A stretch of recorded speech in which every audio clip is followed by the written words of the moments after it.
ایک انٹرسٹنگ بھی اور ایک اسلام کا کلچر دکھایا گیا ہے. یہاں سے پہلے وہ ہالی ووڈ سے شروع ہوتا ہے، پھر بالی ووڈ جاتا ہے، پھر بالی ووڈ سے یہاں آ جاتا ہے.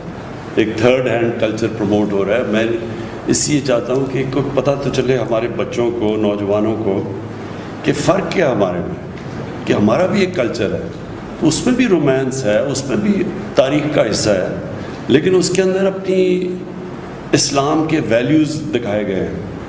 اور بدقسمتی سے جو مجھے بڑا افسوس سے کہنا پڑتا ہے، جو میں دیکھ رہا ہوں یہ بالی ووڈ سے ایک بالکل، بالی ووڈ میں بھی کبھی آج سے 30-40 سال پہلے آپ کبھی اس طرح کی فحاشی نہیں دیکھتے تھے.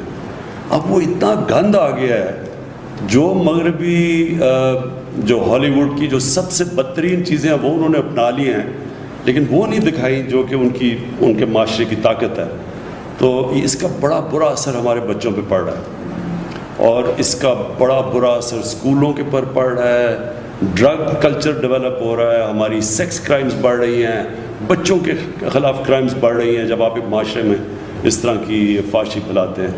تو میں یہ چاہ رہا ہوں کہ ایک مختلف کلچر دکھایا جو لوگوں کو بتائے کہ اس کے علاوہ بھی کوئی ایک طرز زندگی تھی، ایک کلچر تھا، ایک ویلیوز تھے. کیونکہ وہ یہ ڈائریکٹلی امپیکٹ کرتا ہے فیملی سسٹم کو. یاد رکھیں، معاشرے کے اندر جیسی فحاشی بڑھتی جاتی ہے، فیملی سسٹم گرتا جاتا ہے.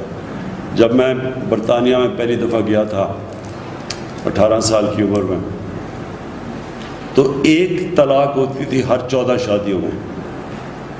ایک طلاق ہر 14 شادیوں میں. اب جب میں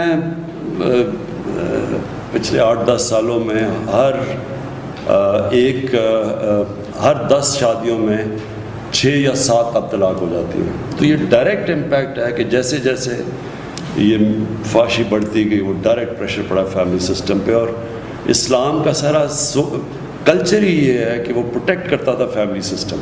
یہ جو ہمیں چیزیں بتائی ہیں ہمارے کلچر میں، یہ جو ماڈسٹی، یعنی یہ اپنے جسموں کی نمائش نہ کرنا، اس کے پیچھے ایک پورا فلسفہ ہے کہ آپ نے اپنے فیملی سسٹم پروٹیکٹ کرنا ہے. تو ہمارا انڈیا میں آپ دیکھ رہے ہیں ان کی جو مغربی ایلیٹ ہے، اس کے اندر فیملی سسٹم بھی ٹوٹتا جا رہا ہے جیسے مغرب میں. تو ایک تو یہ وجہ ہے. ایک اور بھی ایک ہے صوفی کے اوپر، یونس امیر، وہ بھی ترک ہے. وہ اس کی وہ نیکسٹ ٹرانسلیشن آپ نے کرنی. اچھا جی، میں دوسری چیز آپ کو دیکھیں، میں نے پاکستان کے میڈیا کو ایوالو کرتے دیکھا ہے. ہم نے دیکھا ہے اس کو کہ کیسے یہ چینج ہوتا گیا. پہلے ہوتا تھا صرف پی ٹی وی، اور میں ان لوگوں میں سے تھا جس نے جب جنرل مشرف کی آئی گورنمنٹ تو ہم نے بڑا کہا کہ ان کو کہ باقی ٹی وی چینلز کو آنے دیں. اس سے پہلے صرف پی ٹی وی ہوتا تھا. تو یہ 2002, 3, 4 میں شروع ہوئی باقی ٹی وی چینلز، اور ہم نے دیکھا کہ یہ کیسے پہلے لوگ بڑا انٹرسٹ لیتے تھے کرنٹ افیئر پروگرامز میں. تو بڑا کرنٹ افیئر پروگرامز ایسے نہیں شروع ہوئے ایسے کہ واقعی ایک اس میں سے لوگوں کو پتہ چلتا تھا، ڈفرینٹ موقف کی سمجھ آتی تھی. اچھا جی، یہ پارٹی کا یہ موقف ہے، اپوزیشن کا یہ، گورنمنٹ کا یہ. بڑا اچھا شروع ہوا ایسے، اور اس میں کئی اینکرز ایک دم بڑے اوپر آ گئے. جتنے وہ اچھے کرتے تھے تو وہ اوپر آنے شروع ہو گئے. پھر ہوا کیا، یہ چلتا گیا. اگر آپ دیکھیں ان کی ratings TV chat shows کی، تو یہ بڑھتی گئی 2010 تک، 2011 تک یہ ٹی وی چینلز کی جو کرنٹ افیئر بڑھتی گئی، اور یہ بڑھتا گیا. اور یہ آخر میں یہ وہ سٹیج آ گئی کہ جو چیٹ شوز کی جو لوگ دیکھتے تھے، لوگوں کے لیے بے معنی ہو گئی چیٹ شوز. وہ کیوں ہو گئی؟ کیونکہ وہاں تو صرف ایک بازار لگ گیا. وہ اس کو برا کہے، کوئی اس کو برا کہے. بیچ میں جو اصل جو لوگ انفارمیشن لینا چاہتے ہیں وہ کم ہونی شروع ہو گئی. تو آپ جب بات کرتے ہیں نا کہ یوٹیوب کے اوپر لوگ آ رہے ہیں اور آپ کی سنتے ہیں، کیونکہ لوگ انفارمیشن چاہتے ہیں. تو جب وہ دیکھتے ہیں کہ ٹی وی چیٹ شو میں ایک دوسرے کے شور مچا ہوا ہے، برا بھلا ایک دوسرے کو کہہ رہے ہیں، بیچ میں سے نکلتا کچھ بھی نہیں ہے، کوئی کچھ کہہ رہا ہے، کوئی کچھ کہہ رہا ہے. اصل میں تو لوگ جو سچ لوگ ڈھونڈنا چاہتے ہیں وہ چھپ جاتا ہے. تو آپ سب کے لیے دیکھیں میرا جو زندگی کا ایکسپیرئنس ہے وہ یہ کہ اللہ الحق ہے. جو سچ ہے نا وہ چھپتا نہیں ہے زیادہ دیر.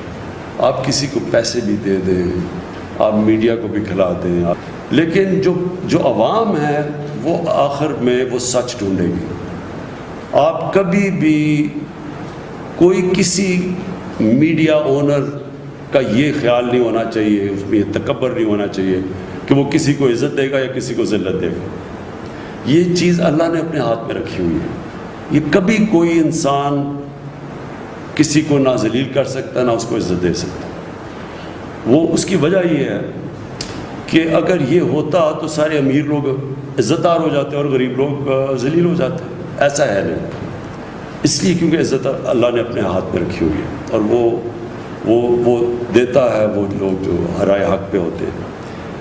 تو آپ کے لیے جو سب سے بڑا ایڈوائس میرا یہ ہے, میں نے اینکرز کو اوپر جاتے اور نیچے آتے دیکھا.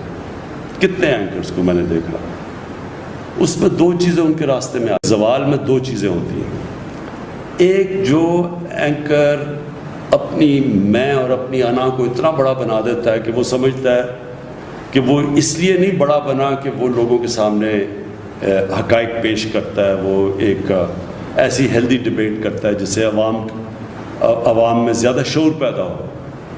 وہ جو اپنی ذات کے اوپر آ جاتا ہے کہ اچھا میں فیصلہ کروں گا, یہ اوپر جائے گا یہ نیچے جائے گا.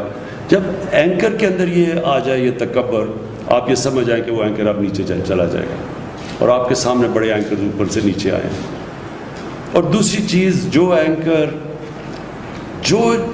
جب تک لوگ یہ سمجھتے ہیں کہ یہ اصل میں یہ غلطیاں بھی کرے گا لیکن یہ ہے سچا آدمی, یہ ہے قوم کے لیے بات کرے گا, یہ رائے حق پہ کھڑا ہوگا, تب تک لوگ ہمیشہ اس کو سنیں گے, اس کا گراف اوپر جائے گا. جب ان کو یہ ہو گیا نا, اور کئی ایسے اینکرز آپ نے دیکھا ہوگا, جب ان کی کریڈیبلٹی گئی کہ جی لوگوں نے کہا اچھا جی یہ جو بات کر رہا ہے اس میں تو, جب اس کی 3-4 چیزیں پروو ہو جائیں کہ یہ اس نے سچ نہیں بولا یا اس نے مس لیڈ کیا لوگوں کو, غلط تو اس کے جب کریڈیبلٹی جاتی ہے آپ یہ سمجھ آئیں کہ اینکر کا پھر گراف نیچے جانا شروع ہو جاتا ہے. تو آپ کے لیے تو بڑا امپورٹنٹ ہے یہ جو آپ کے لیے. اچھا لوگ بڑی جلدی فیصلہ کر لیتے ہیں کہ یہ ملک کے لیے کون کھڑا ہوتا ہے, کہ جو بھی ہوگا یہ چاہے گورنمنٹ اگر سچ بولے گی تو گورنمنٹ کے ساتھ ہوگا, اپوزیشن بولے گی اپوزیشن کے ساتھ ہوگا. جب لوگوں کو یہ اعتماد ہو جاتا ہے نا کہ سچ کے ساتھ کھڑا ہوگا, لوگ اس کو واچ کریں گے, وہ اوپینین میکر بن جائے گا, اس کی رائے امپورٹنٹ ہو جائے گی پبلک کے اندر, جس کو اوپینین میکر کہتے ہیں. لیکن جب لوگوں نے یہ دیکھا کہ یہ فرمائشی یا یہ کسی سے کوئی پیسہ ملا یا کچھ اس کی وجہ سے کچھ کر رہا ہے, آٹومیٹکلی وہ نیچے آ جاتا ہے. اس لیے یہ آپ کے لیے بڑا امپورٹنٹ ہے کیونکہ آپ ینگ ہیں اور یہ بڑی اچھی اپرچونٹی ہے. دیکھیں ہر دور میں اللہ اپرچونٹیز دیتا ہے. اب یہ آپ کو اپرچونٹی مل گئی یوٹیوب میں, یہ بڑا اچھا ہے, ایک لوگ اپنی اس میں کریئر بنا سکتے ہیں. اور یہ بھی چینج ہوتا ہے. اچھا اتنی تیزی سے سوشل میڈیا چینج ہو رہا ہے, اور آپ کو سب کو پتہ ہوگا کہ جو سب سے پہلے پارٹی جس نے سوشل میڈیا کو اپنایا تھا وہ تحریک انصاف تھی. اس سے پہلے کسی کو نہیں سمجھتی سوشل میڈیا کی. تو ہم سب سے پہلے یہ فیصل سب سے زیادہ ڈاکٹر الوی ہم نے اپنی یہ شروع کی, اپنے ممبرز بنائے, اور تو تب تک کسی کو پرانی پارٹیز کو سمجھ ہی نہیں تھی کہ سوشل میڈیا کتنی بڑی ایک طاقت بن کے ابھر ہے. تو اب تو یہ اور آگے چلا گیا, اور یہ پھر چینج بھی ہوتا رہتا ہے. ٹائم کے ساتھ سوشل میڈیا بھی بدلتا جاتا ہے. یہ جس طرح آپ نے کہا کہ فیس بک سے اب یہ یوٹیوب کی طرف لوگ آ رہے ہیں, اور اس طرح چینج ہوتا جائے گا. اور پھر واٹس ایپ گروپس بن گئے ہیں, اور نئی چیزیں آتی رہیں گی. تو جو ایک انسان یا معاشرہ یا ادارہ, ایک انگریزی کا ورڈ ہے to stay ahead of the curve, to stay ahead of the curve, یعنی جو بھی آگے کا دیکھ رہا ہوتا ہے, وہ جو پہلے دیکھتا ہے کہ اب ادھر جا رہا ہے, تو وہ ٹائم کے ساتھ آگے جاتا ہے, ٹائم سے پہلے چیزیں اسپاٹ کر لیتا ہے, وہی دنیا میں آگے جاتے ہیں. جس طرح یہ سارے سلیکن ویلی میں یہ جائنٹس بن گئے, ینگ لڑکے دیکھتے دیکھتے کہاں سے کہاں پہنچ گئے. وہ ہے وہ جو مارک زکربرگ, ینگ لڑکے. تو یہ اپرچونٹیز کبھی دنیا کی تاریخ میں پہلے نہیں تھی. یہ جو اب اپرچونٹیز آ رہی ہیں تو آپ کے لیے بڑا اچھا ٹائم ہے. لیکن میں یہ پھر سے آپ کو ایمفسائز کروں گا, لوگ دیکھ لیتے ہیں کہ عوام دیکھ لیتی ہے کہ کون رائے حق پہ. آج نہیں, تھوڑی دیر کے لیے لوگ, وہ ایک ابراہیم لنکن کی سینگ ہے, بڑی اچھی سینگ ہے کہ تھوڑی دیر آپ سب کو پاگل بنا سکتے ہیں اور سارا وقت صرف آپ تھوڑے سے لوگوں کو پاگل بنا سکتے ہیں. لیکن سارا وقت کوئی بھی آج تک سارے لوگوں کو پاگل نہیں بنا سکا, کیونکہ اللہ الحق ہے. اور یہ جو کرونا ہے, یہ یاد رکھیں بہت بڑا امتحان اللہ نے ہمیں نہیں, پاکستان ہی نہیں, ساری دنیا پہ بہت بڑا امتحان دیا. اس کے اندر جو سب سے امپورٹنٹ چیز یہ ہے, ہمارے جیسے ملکوں کے لیے, ہندوستان کے لیے, بنگلہ دیش کے لیے, ساؤتھ افریقہ کے اندر ملک ہیں جدھر غربت ہے, جدھر وہاں بھی کچی آبادیاں ہیں, ادھر ایک بالکل مختلف امتحان ہے بنسبت یورپ, چائنا, امریکہ, وہاں بالکل مختلف چیلنجز ہیں. تو اس لیے اس کے اندر جو ہمارا ملک نکلے گا, یہ بڑا ضروری ہے کہ ہم ایک قوم بن کے اس امتحان میں سب ہم امتحان میں شرکت کریں. ہماری پوری کوشش ہے کہ سب جو لاک ڈاؤن کی وجہ سے بیچارہ ہمارا جو کمزور طبقہ اس وقت مشکلوں میں پڑ گیا ہے, کبھی بھی ایسی بے روزگاری نہیں تھی. اور امریکہ میں بے روزگاری کا مطلب ہی کچھ اور ہے, کیونکہ وہاں تو بے روزگار ہوتا ہے تو وہ آ جاتا ہے سوشل سیکیورٹی پہ, اس کو حکومت پیسے دینا شروع کر دیتی ہے, سب رجسٹرڈ ہے. ہمارا 75-80% جو ڈیلی جو دیہاڑی دار ہے, وہ جب بے روزگار ہوتا ہے تو اس کی تو کسی کے پاس رجسٹریشن ہے ہی نہیں, کوئی اس کا ریکارڈ ہی نہیں ہے. وہ جا کے گھر بیٹھ جاتا ہے, اس کی دیہاڑی پہ وہ اس کی فیملی ڈپینڈ کرتی ہے, بچے, اس کی بیوی ڈپینڈ کرتے ہیں, وہ جا کے کھانا لے کے آئے یا پیسے ہوں, تو ان کے لیے اس وقت بہت مشکل ہے. جس کی وجہ سے میں ہمیشہ سمجھتا تھا کہ ہمیں لاک ڈاؤن مختلف طریقے سے کرنا چاہیے تھا, یعنی شادیاں, کالجز, یونیورسٹیز, میچز وغیرہ جدھر لوگ جمع ہوتے ہیں وہ تو بند کر دینے چاہیے تھے. لیکن ہمیں کاروبار نہیں بند کرنا چاہیے تھا. اس میں سوچ سمجھ کے کاروبار کے اندر, مثلا دکانیں بھی ہم 1-2-3 دکانیں چھوڑ کے ان کو کھول دیتے اور پھر یعنی روٹیٹ کرتے تھے تاکہ روزگار چلتا رہتا. یہ چھاپڑی والے, ان سب کو ہمیں کرنا چاہیے تھا. لیکن ایک دم جو سب کچھ بند ہو گیا, اس سے ہمارے جیسے معاشرے میں بڑی مشکلات میں لوگ پڑے ہوئے ہیں. تو اب ہم سلیکٹو کھول رہے ہیں, کنسٹرکشن کھول رہے ہیں, کاروبار کھول رہے ہیں, لیکن اس کو کھلتے کھلتے بھی ٹائم لگے گا اور تب تک بڑی مشکلات میں لوگ, جس کی وجہ سے ہم کوشش کر رہے ہیں کہ ہم یہ احساس کیش پروگرام سے اور بھی پروگرامز کر رہے ہیں تاکہ ہم لوگوں تک پہنچ سکیں. دیکھیں, سب سے پہلے تو آج کوئی بھی دنیا میں نہیں کہہ سکتا کہ کرونا کب قابو میں آئے گی, کوئی بھی نہیں کہہ سکتا. تو جو ساری دنیا کوشش کر رہی ہے کہ کرونا کے ساتھ گزارا اب ہم کیسے کریں گے, کرونا بھی ہو اس کو بھی روکیں لیکن ہمارا کاروبار بھی چلتا رہے تاکہ ہمارے بچارے لوگ بھوکے نہ مریں. تو ہمارے لیے اب سب سے بڑا یہ چیلنج ہے.